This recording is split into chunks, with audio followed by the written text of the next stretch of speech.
Улсын хурлын гишүүн Батцаандангаар ахлуулсан ажлын хэсэг хуулийн этгээдийн бүртгэлийн тухай хуулийн шинжилсэн хариулгын төслийг боловсруулсан талаараа мэдээлэл хийлээ. Хууль зүйн байнгын орны 2014 оны 4-р сарын тогтоолоор энэхүү ажлын хэсэг байгуулагдсан бөгөөд ажлын хэсгээс улсын бүртгэлийн тухай хуулийн шинжилсэн хариулгын төслийг улсын хурлд өргөн барих харуулжээ. Хуулийн төслийг эх 7 хоногт улсын хурлаар хэлцүүлэхээр төлөвлөсөн байна. Монголын малчтын нэгдсэн холбооноос улсын хурал дахь Монгол Ардын намын бүлгийн дарга Бям цогтыг огцруулахыг шаардаж хэвлэл явууллаа. Тодорхойлбол улсын хурлын чуулганы өнгөрсөн 7 хоногийн нэгдсэн хуралдааны үеэр Монгол Ардын намын бүлгийн дарга Бям цогт мал сүрэг өссөн хоцгоны хийсэн ажил гэж хэлсэн нь 5,000 жилийн тэртегээс өдийн хүртэл мал аж ахуй салбарыг хөгжүүлж ирсэн малчин ардын нүрэх хөдөлмөрийг үгүйсгэсэн хариуцлагагүй үйлдэл болсон гэж тус холбооныхан үзэж байгаачаа.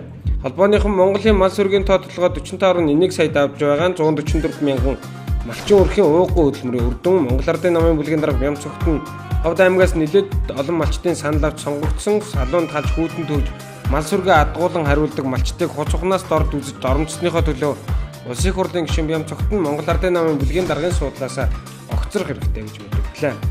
Нийгмийн бодлого боловсрол шинжилх ухааны байнгын орны өчигдрийн хуралдаанаар улсын хурлын гишүүн Баасанхүүгийн өргөн барьсан тамхины хяналтын тухай хууль нэмэлт өөрчлөлт оруулах тухай хуулийн төслийг хэлцлээ. Хан улс дүүргийн нутаг дэвсгэрт барьж буй хөнөө ороллын барилгаас хүн өнөж амиа алдсан осол өчигдөр 11 цаг 30 минутын орчимд гарчаа. Тус ороллын барилгыг хурд групп барьж буй бөгөөд барилга дээр ажиллаж байсан ажилтан барилгаас унаж амиа алдсан байна. Ослын хохирогч нь 25 орчим насны залхуйчээ. Жил бүрийн 4-р сарын 23-ны өдөр тэмдэглэдэг Дэлхийн номын өдөр улсын хурлын тамгын газраас унших чиглэлийн этлэгчид номын үйлдвэрлэл худалдаа эрхлэгчтэй хамтран номын үзэсгэлэн зохион байгуулдаг боломжтой. Энэ удаагийн Дэлхийн номын өдрийг тохиолдуулан улсын хурлын тамгын газар улсын хурлын номын сан төр засгийн үйлчлэгийг эрхлэх газраас хамтран төрийн ордонд номын ээлжид үзэсгэлэн худалдааг зохион байгуулсан бөгөөд энэ арга хэмжээнд интерном номын эхлэлгүүр Непко, Мөнхийн үсэг, Монсудар, аз хор хэвлэлийн газрууд оролцсон шинээр хэвлэсэн ном бүтээлээ сурчлан таниулах ажил зохиолоо. Улаанбаатар хотын захирагчийн ажлын албанаас иргэдийн дунд явуулсан хогны ногоо утыг цаашд өргөжлүүлэн тараах хэсэг асуудлаарх санал асуулгын дүн танилцууллаа. Өнгөрсөн Бям гарагт явуулсан санал асуулгад нийслэлийн 34,000 өрхийг хамруулсан бөгөөд тэднээс цаасан хэлбэрээр санал авсан юм а.